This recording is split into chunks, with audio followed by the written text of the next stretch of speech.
34장 1절입니다.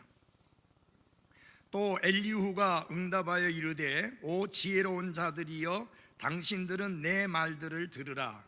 지식 있는 자들이여 당신들은 내게 귀를 기울이라. 입이 음식을 맛보는 것 같이 귀가 말들을 시험하나니 우리가 우리를 위하여 판단의 공의를 택하고 무엇이 선한지 우리끼리 알아보자. 욥이 이르기를 내가 의롭거늘 하나님께서 나의 공정함을 빼앗아 가셨도다. 내가 나의 바른 행위를 거슬러 거짓말을 하랴. 범법하지 아니하였어도 내 상처가 못 고칠 상처가 되었노라 하였나니. 6절까지 있는 말씀을 보았습니다. 우리 앉기 전에 이 말씀 같이 한번 읽겠습니다. 시작. 내가 아니요 오직 나와 함께 하신 하나님의 은혜로다. 고린도전서 10장 말씀. 아멘. 앉아주시기 바랍니다.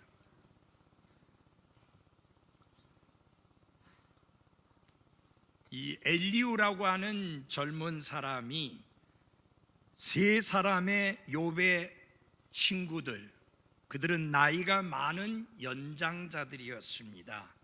그들이 여러 가지 말들을 했지만 욥이 전혀 바뀌지 않는 모습을 보면서 답답한 가운데 이제는 젊은 사람인 나라도 나서서 이야기하지 않으면 안 되겠다 해서 첫 번째 연설을 했는데 그것이 32장과 33장입니다.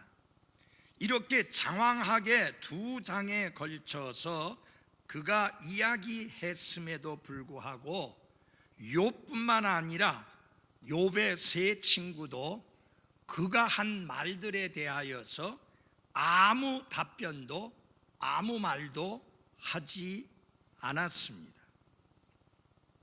이들이 엘리후의 그 첫 번째 연설을 어떻게 이해했는지 저희들은 알 길이 없습니다.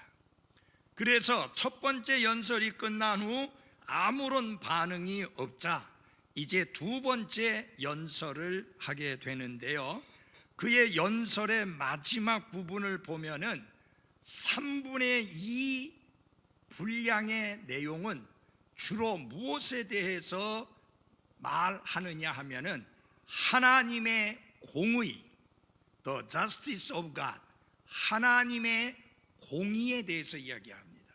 무슨 말이냐? 하나님은 공의로우신 분이시다. 거기에 역점을 두어서 34장과 35장에 말씀을 하고 있습니다. 그 다음에 36장과 37장에 걸쳐서는 하나님의 위대하심, 하나님이 얼마나 크신 하나님이신가 라고 하는 사실을 설명하고 변호하는데 그가 역점을 두고 이야기를 합니다.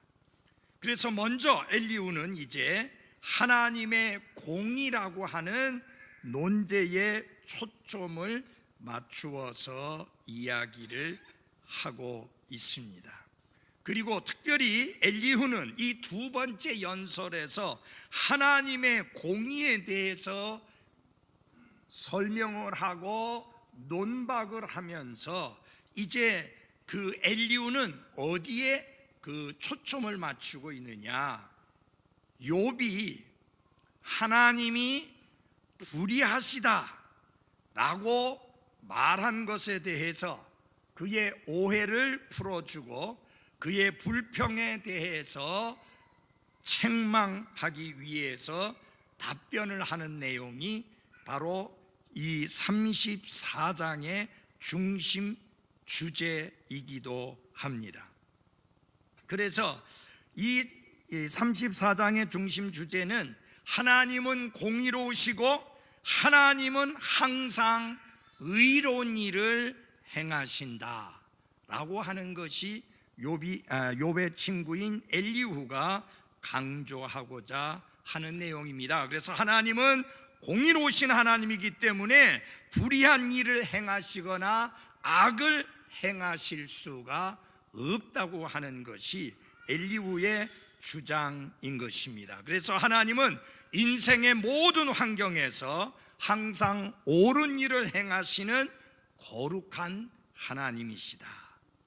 욥아, 너는 반드시 이 사실을 들어야 하고 알아야 한다 라고 하는 것이 이 엘리후의 논박의 중심 주제인 것입니다. 그래서 여기 34장을 보게 되면요, 먼저 엘리후는 3명의 연장자들에게 말을 하고 그 다음에 이어서 욥에게 말을 하고 있는 내용이 나옵니다. 1절에서 15절까지는 욥의 나이 많은 친구 3사람에게 이야기하고 그 다음에 16절부터 마지막 절까지는 욥에게 직접 말하는 내용으로 구성되어져 있는 것이 바로 34장의 특징입니다. 자, 여기 이 34장을 통해서 저는 여러분들에게 말씀드리고자 하는 주제가 무엇이냐면 하나님께 대한 오해와 불평입니다. 여러분, 오해는 항상 불평을 낳습니다. 예를 들어서 광야를 여행하던 이스라엘 백성들이 분명히 하나님께서 젖과 꿀이 흐르는 땅 가나안 땅으로 인도하여 드리겠다고 분명히 말씀을 하셨고 약속을 해 주셨음에도 불구하고 이스라엘 백성들은 그 가는 길에 어려운 일을 당할 때마다, 다시 말하면 물이 없는 어려움이라든지 또 먹을 것이 없는 어려움이라든지 길이 험한 어려움이라든지 이런 난관에 부딪힐 때마다 그들이 오해한 내용이 있습니다. 끔찍하게 오해를 합니다. 하나님이 우리를 이집트에서 끌어내서 죽이려고 우리를 끌어냈다. 하나님이 그들을 이집트의 노예 생활에서 구원해내신 이유가 뭐냐? 이 광야에서 굶어 죽거나 목말라 죽거나 다른 원수들에 의해서 공격당하여 죽거나 그렇게 하도록 하나님이 끌어냈다. 모세는 하나님이 지시하신 대로 그가 지도자로서 우리를 이렇게 이끌어가고 있다. 그게 그들이 가진 오해였습니다. 여러분, 그 오해는 무엇을 낳았습니까? 불평을 낳은 거예요. 그러니까 하나님을 향하여 불평하기 시작합니다. 우리가 이집트에 있었을 때는 잘 먹고 잘 살았는데 이 광야에서 목말라 죽는다, 굶어 죽는다, 원수들에 의해서 침략을 받아 침공을 당해 죽는다. 그래서 하나님께 불평을 하기 시작했고 그 불평은 더 나아가서 원망으로까지 번지게 되는 경우를 보게 됩니다. 오해는 불평을 낳습니다. 그러므로 특별히 하나님의 선하심과 하나님의 친절하심과 하나님의 은혜에 대하여 결코 오해하는 그리스도인들이 되어서는 안 됩니다. 우리가 어떤 형편에 처하든지 하나님은 선하심에 틀림없습니다. 우리가 어떤 형편에 처하든지 하나님은 우리에게 친절을 베푸시는 하나님이심이 맞습니다. 아무리 우리의 기도가 응답이 더디어지고 아무리 내가 원하는 일이 이루어지지 아니하고 아무리 내 삶에 많은 장애물이 생긴다 할지라도 하나님은 우리를 은혜스럽게 대해 주시는 좋으신 하나님이라는 사실에 대하여 결코 오해하지 말기를 바랍니다. 특별히 1절로부터 4절까지의 말씀을 통해서 우리가 배울 수 있는 첫 번째 교훈은 무엇이냐면은 아첨과 자랑을 멀리하라 하는 것입니다. 여기 34장 2절을 한번 같이 보아주십시오. 오 지혜로운 자들이여, 당신들은 내 말들을 들으라. 지식 있는 자들이여, 당신들은 내게 귀를 기울이라. 여기 아첨을 하면서 은근히 자기 자신을 자랑하는 엘리후의 모습을 볼 수가 있습니다. 엘리후는 32장에서 21절에 뭐라고 했느냐 하면은 나는 아첨하지 않겠다. 결코 나는 사람에게 아첨하지 않을 것이며 아첨하는 말을 하지 않을 것이라고 약속을 했지만 벌써 이미 욥의 세 친구들을 향하여서 지혜로운 자들과 지식 있는 자들이라고 부름으로써 그 약속을 어기고 아첨을 하는 것을 볼 수 있습니다. 여러분, 이 영어 성경에는 어떤 순서로 나와 있느냐면요, 내 말들을 들으라 오 지혜로운 자들아, 내게 귀를 기울이라 지식 있는 자들이여, 이렇게 나와 있습니다. 여러분 잘 보십시오. 그들을 향하여서 지혜로운 자다, 지식 있는 자들이다 라고 이렇게 말한 것을 보면 언뜻 보면 욥과 세 친구들을 굉장히 높여주는 것 같은 인상을 줍니다. 이 미련한 자들아 그렇게 안 했어요. 지혜로운 자들이라고 했어요. 이 무식한 자들아 하지 않았어요. 지식이 있는 자들이라 했어요. 얼핏 들으면, 언뜻 들으면 굉장히 엘리후가 이 사람들을 높여주는 그런 인상을 받게 됩니다. 그렇지 않아요? 안 그래요? 여러분들, 다른 사람이 여러분에게 이 미련한 자야, 이 무식한 자야 그렇게 말하는 것이 여러분을 높여주는 겁니까? 아니잖아요. 지혜로운 자들이요, 지식 있는 자들이요 라고 말하는 것이 높여주는 표현인 게 틀림없습니다. 근데 여기에서 여러분이 주의해서 보셔야 될 게 있습니다. 그가 그런 호칭을 하지만 뭐라고 말합니까? 내 말들을 들으라, 내게 귀를 기울이라. 이것은 결국 뭐냐? 사실상 엘리후는 자기 자신을 자랑하고 있는 것인데, 왜냐하면 이 지혜롭고 지식 있는 자들이 그의 말을 귀담아 들어야 한다고 할 것 같으면 자기 자신이 그들보다 지혜와 지식이 훨씬 뛰어나다는 것을 자랑하는 것이기 때문입니다. 여러분 잘 보십시오. 지혜로운 자요 지식이 있는 자인데 내 말을 듣고 내 말에 귀를 기울이라는 말은 아직까지도 당신들은 더 배워야 될 사람이고 더 알아야 될 사람이다. 그거를 나한테 배워라, 나한테 들어라 하는 의미이기 때문에 은근히 높이는 것 같으면서 탁 깎아내리면서 자기 자신을 자랑하고 높이는, 아첨의 말과 함께 스스로를 높이는 자랑을 하는 것을 볼 수 있습니다. 여러분, 성경은 우리가 우리 스스로를 높이거나 자랑하는 것에 대해서 엄중하게 경고하고 있습니다. 사람은 자랑하는 것을 정말 좋아합니다. 작은 아이로부터 어른에 이르기까지 이 자랑하는 것은 인간의 본성입니다. 심지어는 자랑할 만한 가치나 의미도 없는 추잡하고 지저분한 것까지도 자랑을 하는 게 인간의 본성입니다. 여러분, 이번에 그 지저분하고 더러운 동영상 문제 때문에 몇몇 사람들이 지금 잡혀 들어가고 시끌벅적하고 구속되고 그렇지 않습니까? 그게 왜 그렇게 퍼지게 되느냐, 왜 그렇게 들통나게 되느냐? 자랑하느라고 그렇게 된 거예요. 그건 결코 자랑할 게 아니었습니다. 부끄러운 일입니다. 해서는 안 될 일입니다. 그러나 그런 것들을 자랑하면서 자신이 대단한 사람처럼 우쭐대고 싶은 본성이 타락한 인간에게 다 있다는 이야기입니다. 그래서 하나님은 자랑하는 부분에 대하여 엄중하게 경고를 했습니다.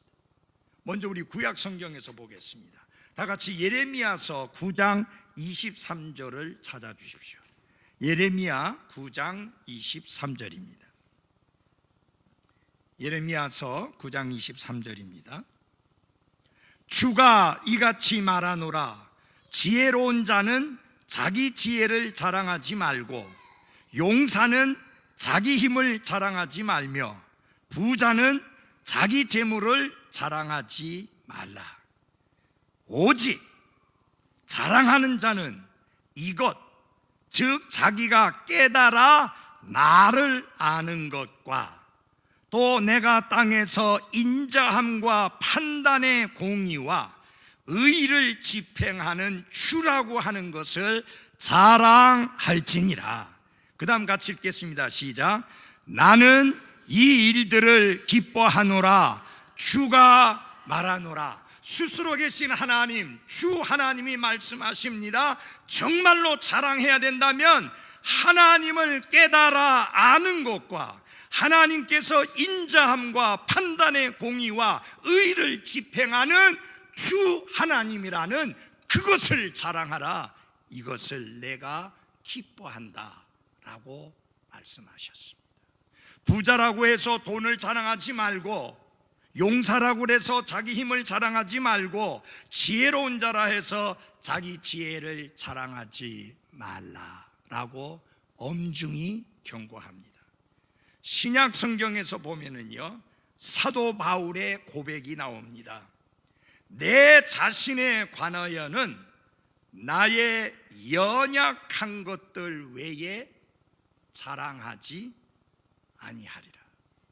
그리고 갈라디아서 6장 14절에는 예수 그리스도의 십자가 외에는 내가 결코 그 어떤 것도 자랑하지 아니하리라 라고 말씀합니다. 왜 그렇습니까? 십자가는 죄인을 구원하시는 하나님의 본능이기 때문입니다. 그 십자가에 하나님의 사랑이 나타났고 그 십자가에서 하나님의 공의가 이루어져서 거룩하신 하나님이 만족하셨고 죄인을 구원할 수 있는 구원의 길이 열려지게 되었기 때문인 것입니다. 사도 바울은 자랑할 것이 없어서 예수 그리스도의 십자가만을 자랑하겠다고 한 게 아닙니다. 그는 가문을 보든지 그가 배운 학문의 배경을 보든지 그가 또한 여러 가지 그가 누릴 수 있는 특권들을 보더라도 자랑할 만한 것이 엄청나게 많이 있었지만 그러나 자기 자신에 대해서는 약한 것들만 자랑하겠다라고 말했습니다. 그러면서 이렇게 야고보서 4장 16절에 보면은 이런 엄중한 경고가 있습니다. 너희가 스스로 자랑하는 것을 기뻐하나니 그러한 기쁨은 다 악한 것이니라. 스스로 자랑하는 것은 다 악한 것이라고 성경은 엄중하게 경고하고 있습니다. 여러분, 자랑해야 된다면 주를 자랑해야 합니다. 자랑해야 된다면 주 하나님만을 자랑해야 됩니다. 그분의 선하심을, 그분의 친절하심을, 그분의 거룩하심을, 그분의 의로우심을, 그분의 권능을, 그분이 주신 귀한 생명의 말씀을 자랑해야 하는 것입니다. 그래서 우리가 1절로부터 4절까지 말씀을 통해서 배울 수 있는 귀한 첫 번째 교훈은 아첨하거나 자랑하지 말라. 두 번째 5절부터 마지막 절까지의 내용은 한마디로 이것입니다. 하나님께 불평하지 말라. 하나님께 불평하지 말라. 여기 부모 되신 분들에게 묻습니다. 자녀들이 불평하는 거 듣기 좋아하시나요? 별로 안 좋아하시는가 봐요. 다시 한번 여쭤볼게요. 한번 대답하세요. 자녀들이 부모에게 불평하는 거 좋아하시나요? 아무도 좋아하지 않습니다. 하나님 아버지도 그의 자녀된 모든 그리스도인들에게서 불평하는 것을 듣기를 기뻐하지 않습니다. 성경은 너희가 돌이켜 감사하는 자가 되라 했습니다. 그래서 오늘 확실하게 배워서 갑시다. 하나님께 불평하지 말라. 그렇죠? 큰 소리로 시작. 하나님께 불평하지 말라. 여러분의 집에 경제적으로 여유가 없는 것 때문에 하나님께 불평하지 마십시오. 여러분의 몸이 생각보다 강건하지 못한 것으로 인하여 하나님께 불평하지 마십시오. 여러분의 자녀들이 기도하고 소원하고 하나님께 매달려 간구하고 가르친 것과는 달리 그 자녀들이 제대로 되지 않는 것으로 인하여 하나님께 불평하지 마십시오. 어떠한 경우에든지 하나님께 불평하지 마십시오. 그거 여러분 마음속에 새기고 가야 됩니다. 한번 해봅시다. 하나님께 불평하지 말라. 여기 욥기서 34장에는 하나님께 욥이 불평하는 내용이 크게 두 가지로 나옵니다. 하나는 첫 번째 불평은 뭐냐? 하나님은 불의하시다. God is unjust. 하나님은 불의하시다. 공정하지 않다 그 말이에요. 공의롭지 못하시다. 그게 첫 번째 불평입니다. 두 번째 불평은 뭐냐면 하나님을 섬겨봐야 이득이 없다. There's no profit in serving God. 하나님을 섬겨봤자 아무 이득이 없다. 심하게 나가고 있죠? 그죠? 이게 욥이 하는 이야기라고 생각하기 힘들 정도로 지금 막 나가고 있어요. 그 두 가지 불평이 욥기서 34장의 핵심 내용입니다. 그럼 우리 첫 번째 불평에 대해서 살펴보도록 하겠습니다. 5절 6절입니다. 같이 봐주십시오. 욥기 34장 5절 6절. 욥이 이르기를, 지금 엘리후가 이야기를 합니다. 내가 귀로 들었다. 욥이 말하기를 이렇게 말했다 라는 이야기입니다. 한번 보십시오. 내가 의롭거늘 하나님께서 나의 공정함을 빼앗아 가셨도다. 내가 나의 바른 행위를 거슬려 거짓말을 하랴? 범법하지 아니하였어도 내 상처가 못 고칠 상처가 되었노라 하였나니. 엘리후는 다시 욥이 한 말을 인용을 합니다. 33장 9절에서 11절까지 보면은 욥이 했다고 하는 말을 인용하는 내용이 나옵니다. 그 내용을 잠깐 보십시오. 33장 9절입니다. 나는 범법이 없이 깨끗하며 무죄하고 내 안에는 불법도 없거늘 보라, 그분께서 나를 대적할 기회들을 찾으시며 나를 자신의 원수로 여기사 내 발을 착고에 채우시고 내 모든 행로를 주목하신다. 그게 욥이 했던 이야기예요. 이제 그 말을 인용했던 이 엘리후는 또다시 욥이 했던 말을 인용을 하는데 뭐라고 하고 있습니까? 스스로를 의롭다고 말을 했다는 것하고 하나님께서 나의 공정함을 빼앗아 가셨다는 말하고 하나님이 나에게 못 고칠 상처를 주셨다라고 하는 말을 인용해 냈습니다. 이 엘리후가 지어낸 이야기는 아니에요. 근데 우리는 여기에서 욥이 너무너무 그 고통이 길게 끝없이 연장되다 보니까 그가 좀 변했다. 아주 쌀쌀한 태도로 업신여기며 비웃는 모습으로 바뀌고 있는 것을 보게 됩니다. 그래서 핵심은 뭐예요?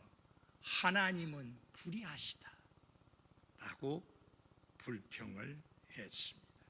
그래서 이 하나님이 불의하시다는 이 내용은 욥이 하나님 앞에서 반박하는 내용 중에서 아주 핵심을 이루고 있는 내용 중에 하나가 하나님은 불의하시다, 너무 불공평하시고 너무 불공정하시고 공의롭지 못하시다. 그게 욥이 하나님 앞에 논박하는 핵심적인 주제 중에 아주 중요한 주제예요. 하나님은 불의하시다. 왜 그런 소리를 하느냐? 그가 엄청나게 고통과 큰 재앙을 겪어서 심히 고통스러운 나날들을 보내고 있는데 도대체 하나님은 살아 계시는지 마시는지, 보시는지 안 보시는지, 아시는지 모르시는지 침묵하고 계시다. 그 다음에 하나님께서 자신의 얼굴을 보여주지 아니하시고 가리고 숨기고 계시다. 그래서 내가 아무리 하나님의 얼굴을 보려고 해도 볼 수가 없다. 그러니 하나님은 불의하신 게 맞다 라고 하는 게 욥의 불평입니다. 조금 전에 말씀드렸죠? 욥의 불평이 두 가지라고. 하나님은 불의하시다, 첫 번째 불평이에요. 두 번째 불평은 뭐냐? 하나님을 섬겨봐야 이득이 없다. 여러분, 구원받은 그리스도인이라고 하면서 하나님의 자녀로 다시 태어났다고 하는 그리스도인이라고 하면서 그 삶에서 바로 이런 태도를 가지고 사는 그리스도인들이 있어요. 나 왕년에 열심히 섬겨봤어, 신실하게 섬겨봤었어. 근데 다 헛것이요, 아무 이득이 없어. 그렇게 불평하면서 지금은 형식적으로 교회 예배 시간을 때우는 식으로 그렇게 교회 생활하는 안타까운 사람들이 있습니다. 바로 욥이 그 지경까지 가게 됐습니다. 그래서 하나님은 지금 엘리후를 통해서 욥의 첫 번째 불평에 대해서 답변을 주고 34장 10절로부터 마지막 절까지 말씀을 통해서, 그리고 35장에서는 두 번째 불평에 대하여 답변을 주십니다. 오늘은 첫 번째 불평에 대하여 한번 그 엘리후의 논박하는 내용을 함께 살펴보겠습니다. 엘리후는 하나님이 결코 불의하시지 않다는 사실을 욥에게 설득하고 입증하고 증명하기 위해서 세 가지 논증을 합니다. 세 가지 변론을 펼치는 것을 보게 됩니다. 그 첫째 변론이 뭐냐? 잘 들어주십시오. 만약 욥아, 네가 말한 대로 하나님이 불의하시다면 그분은 하나님이 아니다. 그게 첫 번째 논증이에요. If God is unjust, then He is not God. 그게 첫 번째 논증이에요. 정말 네 말대로 하나님이 불의하시다면 그분은 절대 하나님이 아니다. 어떻게 하나님이 불의하실 수 있느냐? 그래서 여러분 10절과 에서 12절까지 보십시오. 그러므로 명철한 자들이여, 당신들은 내 말에 귀를 기울이라. 하나님은 결코 악을 행하지 아니하시며 전능자는 결코 불법을 행하지 아니하시나니. 여러분 그렇게 믿죠?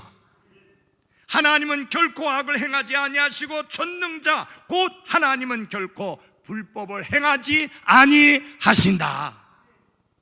그리고 그분께서는 사람의 행위대로 그에게 갚으시고 각 사람이 자기의 길들에 따라 얻게 하시느니라. 또한 참으로 하나님은 악하게 행하지 아니하시며 전능자는 심판을 굳게 하지 아니하신다. 한마디로 말해서 하나님은 결코 악을 행하지 않는다. 하나님은 결코 불법을 행하지 아니하신다. 그리고 눈 감아 보시지 않고 그냥 넘어가는 게 아니라 하나님께서는 각 사람의 행위대로 갚으시는 하나님이시고, 그가 어떻게 살아왔느냐에 따라서 그가 그 결과를 얻게 하시는 하나님이시다. 그것을 지금 말씀하고 있는 것입니다. 아브라함은 땅의 심판자께서 의롭게 행하여야 하지 아니하리까라고 조금은 건방진 듯한 그런 항의 질문을 하나님께 드렸습니다. 왜냐하면 하나님이 소돔과 고모라 도시를 불로 심판하겠다고 하니까 그 도시에 누가 살고 있어요? 롯과 그의 가족들이 살고 있습니다. 아브라함은 오직 그들에 대한 걱정으로 마음이 가득 차 있었기 때문에 하나님, 그 도시 안에 만약에 10명의 의인들이 있다고 하면 그래도 하나님 그 도시를 멸하시겠습니까? 만약 거기에 10명이 있다고 하면 그 10명으로 인하여 내가 그 도시를 멸하지 않겠다고 하나님이 약속해 주셨습니다. 근데 10명이 없었습니다. 그래서 여기 롯은 더 이상 하나님 앞에 말씀드릴 면목이 없어진 겁니다. 처음에 그가 하나님 앞에 던진 질문이 그겁니다. 온 땅의 심판자이신 하나님께서 의롭게 행하여야 하지 아니하리까? 그렇습니다. 하나님이라면 반드시 의롭게 행하셔야 합니다. 만약 하나님이 불의하시다면 결코 그분은 하나님이 뭐예요? 아니신 거예요. 그것은 당연한 것입니다. 하나님은 항상 거룩하시며 의로운 속성과 일치하시는 분이시고 결코 하나님의 의로운 속성과 모순되게 행동하시는 분이 아니십니다. 여러분, 하나님의 의로운 행동이 어디서부터 나옵니까? 그분의 의로운 속성에서부터 나옵니다. 인간들에게서 왜 더러운 행위들이 나옵니까? 인간의 타락된 본성에서부터 나오는 것입니다. 하나님은 본성이 의로우신 분이기 때문에 그분은 공의로우실 수밖에 없고 의를 행하실 수밖에 없는 것입니다. 적어도 하나님이라면 반드시 그러하셔야만 하는 것입니다. 하나님은 완전하십니다. 하나님이 완전하시다면 잘못된 일을 행하실 수 없는데, 그렇다면 하나님은 언제나 공의를 행하시지 불법을 행하거나 악을 행하시지 않습니다. 그래서 불의한 하나님, unjust God, 불의한 하나님은 마치 무엇과 같이 전혀 생각할 수 없는 거냐? 네모난 원을 생각할 수 없는 것과 같이 생각할 수 없는 겁니다. 여러분, 네모난 원을 본 적이 있어요? 세모난 원을 본 적이 없잖아요. 원은 둥그렇습니다. 여러분이 네모난 원을 생각할 수 없는 것처럼 불의를 행하시는 하나님은 결코 생각할 수 없습니다. 빌닷은 욥에게 그렇게 말을 한 적이 있습니다. 하나님께서 판단의 공의를 굳게 하시느냐, 전능자께서 정의를 굳게 하시느냐. 여기 전능자라고 하는 것은 하나님을 일컫는 칭호 중에 하나입니다. 우리 가운데 어느 누구도 전능자라고 할 수 없습니다. 오직 하나님만이 전능하신 분이십니다. 여러분, 사탄이 강한 자입니다. 사탄 is mighty. 사탄은 강한 자입니다. 그러나 하나님은 almighty, 전능하신 분이십니다. 그래서 사탄을 두려워할 필요가 없어요. 하나님이 우리를 위하시면 누가 우리를 대적하리요? 하나님이 우리를 구원해 주시고 그분의 생명 싸개 아래 쌓아놓으신다면 그 누구도 건드릴 수 없고 빼앗아갈 수 없습니다. 그래서 우리의 구원이 영원히 안전한 것입니다. 여러분과 제가 스스로 우리의 구원을 지켜야 된다면 절대 안전하지 않습니다. 당연히 잃어버립니다. 그러나 구원을 선물로 주신 하나님이 이 구원을 보장해 주시고 이 구원을 스스로 지켜주시겠다고 약속해 주셨습니다. 그래서 우리의 구원이 영원히 안전한 것입니다. 지금 이 시간에 그 구절을 일일이 설명할 수 없지만 구원을 잃어버릴 것처럼 보여지는 구절들이 혹가다 있습니다. 그거는 앞과 뒤의 문맥을 잘 몰라서 잘못 해석한 것이지 잃어버리는 구원은 없습니다. 그건 하나님의 말씀입니다. 하나님의 속성이 줬다가 빼앗는 그런 하나님이 아니십니다. 여러분들 중에 혹시 시편 말씀이나 구약 성경을 보면은 하나님이 성령을 거두어 가셨다는 말씀을 읽어보게 됩니다. 그것처럼 우리 안에 들어오셨던 성령이 우리가 죄를 지으면 성령이 나가신다고 생각하는 사람들이 많이 있어요. 크게 잘못된 것입니다. 구약시대는 성령 하나님이 우리 안에 거하신 게 아니에요. 우리 위에 권능으로 임하셨습니다. 엠파워예요. 권능으로 임하셨어요. 그러나 특징이 뭐냐? 죄를 지으면 권능으로 임하셨던 성령님이 떠나셔요. 그러면 그 사람은 다른 사람과 평범한 사람과 똑같이 돼요. 삼손의 경우가 그 예예요.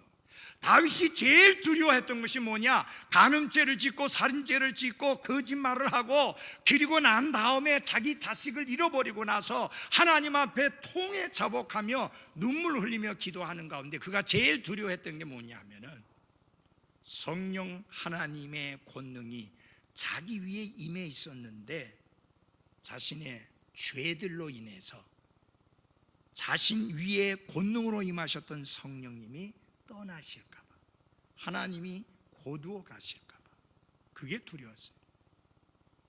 그래서 성령을 내게서 거두지 마옵시고라고 기도한 거예요.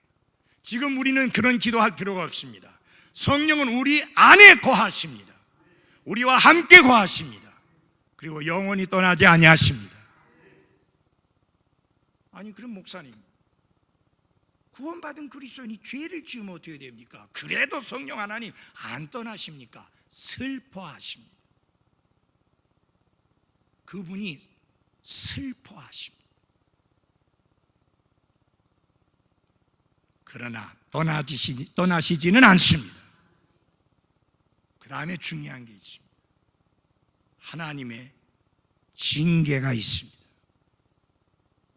구원받은 그리스도인이 말씀을 저버리고 그릇 행하고 하나님의 말씀으로부터 돌이켜서 잘못된 길로 나가면서 회개하고 돌이키지 아니하면 하나님이 경고하십니다.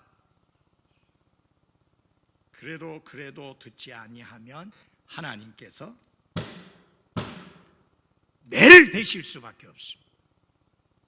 여기 부모님 중에서 애가 잘못하자마자 바로 그냥 뺨따기 때리거나 종아리 때리는 그런 부모 없잖아요. 인정 안 하시네. 여러분 바로 때립니까? 바로 손 올라갑니까? 아니잖아요. 뭐 해요? 경고하잖아요. 너 계속 그렇게 하면 매 맞아. 혼날 줄 알아. 경고해요. 여러분 경고를 듣고 돌이키면 괜찮아요.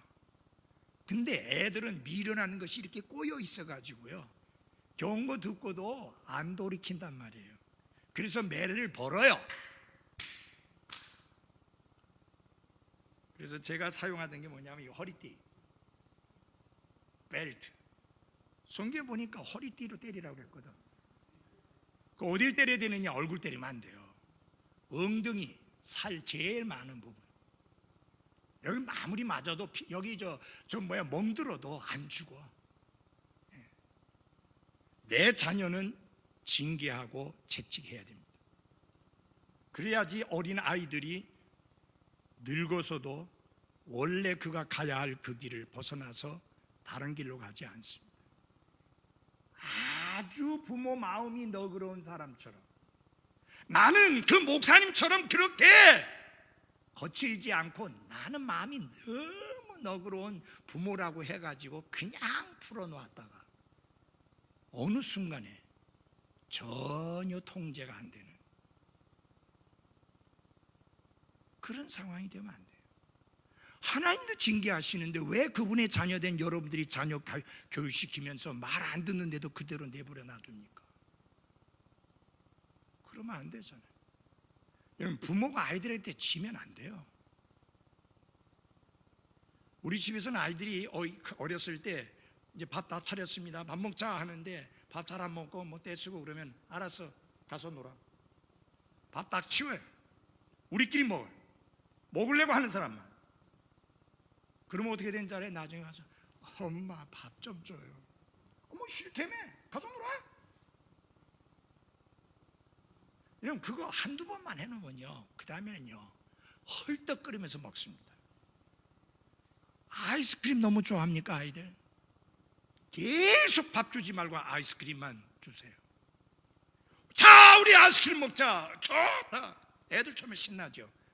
그 다음에 식사 때가 됐는데 또 아이스크림만. 그거 두세 끼만 하면요 바로 해결돼.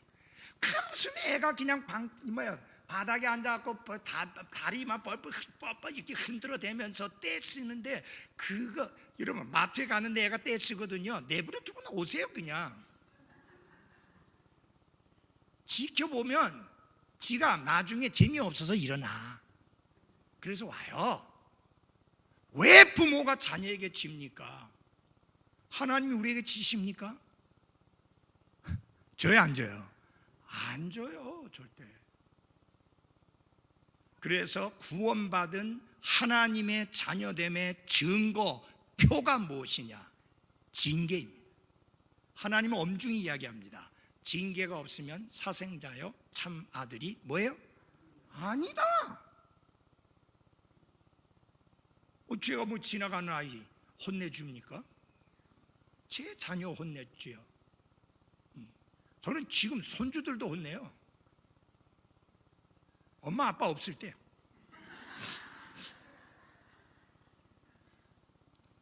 예를 들어서 뭐 손자도 마찬가지예요. 너 그렇게 말 안 들으면 나 더 이상 너하고 이제 이야기 안 해. 아주 세게 나가요 저. 그게 아들한테 한 이야기 아니에요, 손주한테 얘기한 얘기. 여러분, 자녀들은 부모의 말에 순종하도록 되어 있는 것처럼 하나님의 자녀된 우리는 아버지 하나님의 말씀에 순종해야 합니다. 그래서 여기 엘리후는 욥이 하나님께서 자기의 공정함을 빼앗아 가셨다, 그래서 하나님은 불의하시다 라고 불평을 했지만 몇 가지 증거를 들어서 조금도 하나님이 불의하지 않고 공의로우신 하나님이라는 것을 보여주고 있습니다. 그것만 몇 개 보고 말씀을 마치겠습니다. 11절을 다 같이 읽어보겠습니다. 11절입니다. 34장 11절 같이 읽어보겠습니다. 시작. 그분께서는 사람의 행위대로 그에게 갚으시고 각 사람이 자기의 길들에 따라 얻게 하시느니라. 엘리후가 주장한 첫 번째 주장은 무엇이냐면요, 하나님은 죄에 대하여 징계하시고 갚으심으로 인해서 각 사람의 행위대로 보응하시는 하나님이지 내버려 놔두시는 하나님이 아니다. 그래서 하나님은 지금도 공의를 행하시는 하나님이시다. 여기 중요한 게 있습니다. 각 사람이 자기의 길들에 따라 얻게 하시느니라. 거기 길들은 삶을 말합니다. 각 사람이 자기들이 사는 삶에 따라 그 결과를 얻게 하는 게 하나님이시다. 여러분, 말씀 외면하고 하나님의 뜻을 저버리고 성경 말씀 무시하고 자기 멋대로 자기 마음대로 살았는데 형통하고 잘 풀리고 잘 되는 게 맞습니까? 아니잖아요. 하나님 그렇게 안 한다. 하나님은 죄에 대하여 징벌하시고 각 사람의 행위대로 보응하시는 하나님입니다. 두 번째로는 하나님께서 악을 행하시거나 불법을 행하신다는 것은 하나님의 성품과 일치하지 않으며 그것은 생각도 할 수 없는 일이다. 라고 말합니다. 먼저 10절 보겠습니다. 그러므로 명철한 자들이여 당신들은 내 말에 귀를 기울이라. 하나님은 결코, 같이 읽겠습니다. 시작. 악을 행하지 아니하시며 전능자는 결코 불법을 행하지 아니하시나니. 그래서 12절에 또한 참으로 하나님은 악하게 행하지 아니하시며 전능자는 심판을 굳게 하지 아니하시리로다. 그러므로 하나님이 불의하시다는 것은 생각조차도 할 수 없는 일이다, 그렇게 밝힙니다. 세 번째로는 하나님께서는 세상의 주권자로서 독자적인 권위를 가지고 계시기 때문에 아무도 그분을 공의에서 떠나게 할 수 없다라고 하는 것입니다.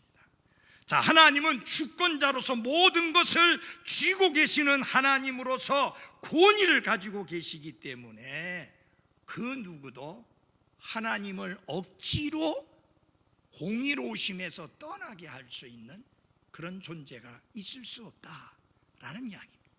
13절입니다. 같이 읽어보겠습니다. 시작. 누가 그분께 땅을 맡겼느냐? 또는 누가 온 세상을 배분하였느냐? 이 뭐냐면은 누가 하나님 앞에 와서 하나님 이거 맡아서 좀 관리하십시오 라고 맡겼으며, 누가 하나님께 이렇게 배분을 해서 이것은 하나님이 맡으시고 저건 제가 하겠습니다 라고 했느냐? 아니다. 하나님은 주권자로서 모든 온 세상을 다스리고 지배하시고 통치하시는 하나님이시다. 그 하나님이 공의를 행하지 않는다는 게 그게 말이나 되느냐? 엘리후가요, 신학적으로 상당히 논리가 있어요. 다 맞는 말이잖아요. 맞아요? 그래서 욥기서를 읽으실 때 주의하셔야 될 게 뭐냐? 그 내용 자체는 하나도 틀린 게 없는데 중요한 거는 욥에게 그 내용이 해당되지 않는 경우들이 많이 있다는 겁니다. 그것을 주의해서 보셔야 합니다. 그 다음에 네 번째로, 인간의 생명을 지키시는 분이신 하나님은 그분이 원하시기만 하면 인간의 영과 그의 숨을 즉시 거두어 가실 수 있으시다. 그러면 모든 사람은 일시에 멸망하게 될 것이니 하나님은 될 것이지만 하나님은 긍휼이 풍성하셔서 그렇게 하시지 않으신다 라는 내용이 14절과 15절의 내용입니다. 제가 읽어드리겠습니다. 그분께서 만일 자신의 마음을 사람 위에 두시고 그의 영과 그의 숨을 자신에게로 거두신다면 모든 육체가 함께 멸망하며 사람은 다시 흙으로 돌아가리라.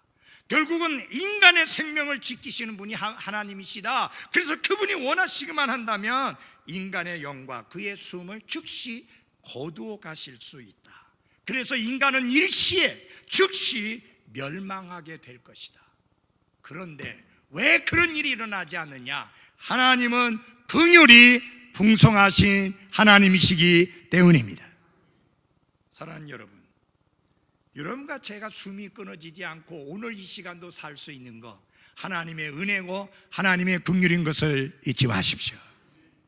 우리가 하나님 앞에 100% 합당하게 행했기 때문에 하나님께서 우리를 예쁘게 보셔서 우리를 살려주시고 건강하게 하시고 일할 수 있게 해주시고 우리의 삶에 수입이 있게 하시고 가정을 꾸려나갈 수 있게 하신 게 아니라 전적으로 하나님의 은혜요 하나님의 긍휼인 것을 잊지 마십시오. 지금이라도 하나님이 우리의 생명을 거둬가실 수 있고 지금이라도 하나님이 우리의 숨을 거둬가실 수 있지만 안 하시는 이유는 하나님이 긍휼이 풍성하신 하나님이시기 때문이다 하는 것입니다. 이제 말씀을 마치면서 여러분들에게 말씀을 드립니다. 우리의 삶이 힘들다고, 모든 일이 잘 풀리지 않냐고 꼬인다고, 우리가 기도한 것이 당장 응답되지 않는다고 결코 하나님께 불평하지 말기를 바랍니다.